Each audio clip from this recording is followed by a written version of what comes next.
Welcome back to Big Sky Buckets. I'm Big Sky, and today we're going to continue our offseason 24 power rankings going into the 2025 NBA season by picking up with a brand new tier. And this tier is unique because there's only one team that can actually slot into this tier. And this tier is the ninth seed in the East. I know it's not very creative, but to me, this is like filling out a puzzle, and there's just one spot remaining, and you only have one piece remaining. And for this power rankings in general, there's only one team that can slot in here, and that is the Atlanta Hawks. I have kind of inferred in the past that there are two gaps in the East, the gap between the 15th seed to the 10th seed and the 8th seed to the 1 seed in the East.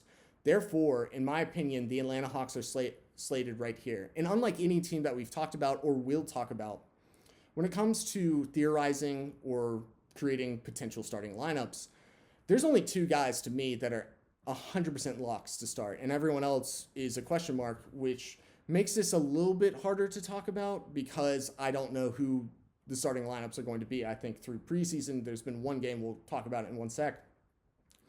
Through preseason, I bet every single starting lineup will be different.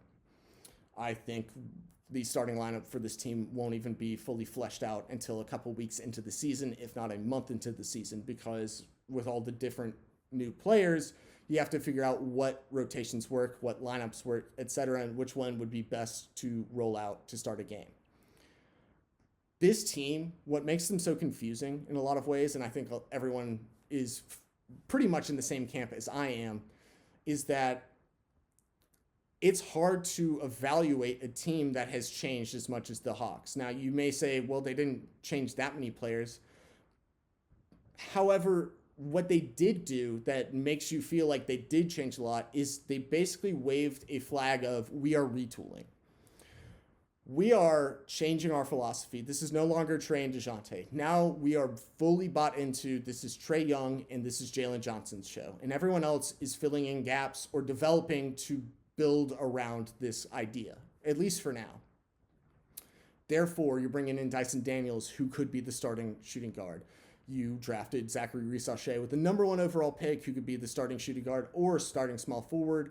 And you still have Onyeka off the bench, who could start. You now have Larry Nance as well, who could start. And so there's a lot of questions around this team. Now, to me, I'm going to talk about two starting lineups, and which will represent the angel and the devil, the good and the bad. If you're optimistic, we're going to start with this lineup. To me, what this team needs to do, and this is all about Quinn Snyder's starting lineup, is accept that you are retooling, and a retool means you have to accept changes. And one of the main things, this team has been a very average team for the past 3 years, basically being the definition of mid or just floating around 500, a little bit above, a little bit below every year, just kind of switching off. And a lot of it is due to the fact that they change one starter every year. If they want to have a better vision, build a better foundation, and have a better future, they have to accept that we need to make more than one change to the starting lineup. To me, this lineup would be embrace youth. Trae Young as the point guard, Dyson Daniels as the shooting guard, Zachary Reese-Shea as the small forward, Jalen Johnson, of course, is the power forward, and either Onyeka Okongwu or Larry Nance, while Onyeka is rehabbing from injury currently, as the starting center. And you may be asking why start older Larry Nance over Clint. Well, one of the main things is that Clint has regressed at an astronomical rate in the past 3 years. When they went to the Eastern Conference Finals, Clint Capella was a very good defender. That is no longer the case. He used to be a very good finisher around the rim. He's pretty bad right now. And the main thing is for Jalen to take the leap you want him to, if you're really going to build around him with Trae Young. You cannot have a guy who clogs the paint every single time for someone who is as athletic as Jalen and should be able to finish around the rim way better than he did last year. And simply the reason that wasn't the case, Clint Capella clogs the paint, which essentially means when someone is taking it to the rim, he's kind of in their way. And so if you take him off the starting lineup, you kind of open up the floor a lot more. The spacing is a little bit better. The finishing around the rim numbers will probably skyrocket for most of the players on this team. And if you're going to start Dyson Daniels, you need that as an option as well, because even though he's not a great 3-point shooter, he is good at attacking the basket, especially when he is being empowered to do so, which is kind of the main thing, is that Trae Young is going to empower guys like Dyson to probably be a little bit better offensively. I'm not going to say take a massive leap. I know a lot of people are very low on Dyson's offense, but I think next to a generational playmaker like Trae, you may not like him, you may not like his play style, but he is a great playmaker. I want Risa Shea to start simply because spacing, connective wing, who's going to do the dirty work with Dyson. If he is paired with Trae's minutes, he's going to shoot the ball very well. He's not going to be forced to make decisions by himself. He's basically going to have easier looks, easier shots. Things will be built out for him. And then by having Larry, Quinn can finally run a 5-out offense. And even with Onyeka, he's not a great 3-point shooter, but he's trying to take steps every year to be better. And you're just not going to get that with Clint. So now you may be wondering, what about DeAndre Hunter? Well, the main thing here is that DeAndre is kind of a black hole. When he gets the ball, he's going to shoot it. And one of the things that we saw in this preseason game, again, this preseason games are whatever, but in the preseason, you might be able to see like the vision of what this team could be. And the main thing is that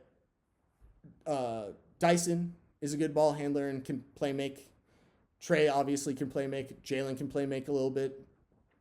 Onyeka or Larry Nance can play make just a wee bit, or at least pass the ball, right? And Risa Shea actually has a little bit of playmaking chops. He's going to make the right plays, is what I think they drafted him for. Obviously, the height, he doesn't have supreme athleticism, but he can shoot the ball very well. He can play a little bit of defense. He's simply a well-rounded player for a rookie, and even though rookies are technically not great, he might be able to help this team raise their floor just a little bit by making smart decisions, which is, if you don't have a shot, pass the ball to someone who might have a shot. And collectively there's an idea of a more free-flowing offense. This might just be theoretical in terms of maybe the first game starts and it's back to Trae iso ball again, Trae pick and roll. That's still going to be there, but there will be a little bit more nuance to the offense. And then defensively, as I've kind of already said, Dyson Daniels is like a top 10 perimeter defender. He might be closer to 10 than he is to 1, but he's a very good perimeter defender, and the Hawks have not had that in a while. Because Risa Shea can play defense, that's already better than DeAndre Hunter and his just destroyed knees at this point. He's actually more of a power forward, undersized power forward at this point than he is kind of a small forward, just because he can't move around as well as he used to. He kind of peaked in his second year, and he's had knee injuries every single year ever since. And then, of course, Jalen Johnson should be a good defensive player. And then, one of Larry or Onyeka, that's more about the offense than it is about the defense.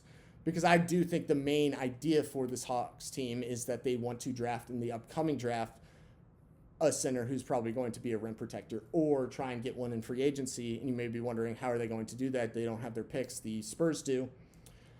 They have the Lakers unprotected, and if the Lakers suffer some injuries or are actually bad, then they could get a lottery pick there. As we've talked about, we've only made it through 3 teams in the West so far, so there is a path for the Lakers to be bad. And they have the Kings' top 12 protected pick, and I think the Kings could be good. So mid first round pick from the Kings could turn into a solid rim protector from this year's draft.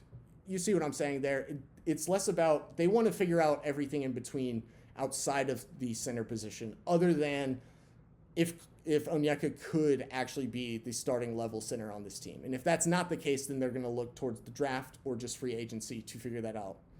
But everything in between, from the 1 to the 4, you got to figure out who those wings are next to Trae and Jalen. I think just by starting Dyson and Risa Shea for the majority of the year, you might be able to figure that out. Now, the downside is that Quinn does not really trust younger players. This is well documented. So if they roll out a starting lineup of Trae, Dyson or Bogey. DeAndre, Jalen, and Clint. This one's Raps. They're probably going to be the 10th seed at best. And this is just going to end in disaster. And it's ironic because I think most people will say that this team, after getting rid of DeJounte, doesn't really have any expectations other than to be mid to bad. And if they're just horrendous, then the future of this team is awful. We're going to have to get back to, like, we really do need to just completely start a rebuild, and they don't have their picks. So, yeah, that's kind of where I'm at with this team. Therefore, just because there's two massively different ways you can view how the starting lineup works and what this team might be, because it's more theoretical than anything, I think slotting them in the 9th seed is a safer bet simply because no matter what, when you have Trae Young, you're probably going to make it to the play-in if he plays like 60 or more games, which he typically does. Last year was an outlier. He typically doesn't get injured. He's actually a very healthy player most of the year. He normally plays about 70 games or more. So with the gaps that we talked about, I think it's just simple to say that this team in their own tier slots in right here, the missing puzzle piece to the rest of the power rankings. So thank you guys so much for watching, listening. Subscribe, like, comment. Let me know what your thoughts are down below. Am I too high on the Hawks? Am I too low? Or are you with me that this team, until we see it, it's hard to believe that anything is really changed, and therefore they kind of slot in right here. But yeah, I got to keep this ball rolling. Expect another video either on Friday or next Monday or Sunday. So I'll see you guys later. Peace.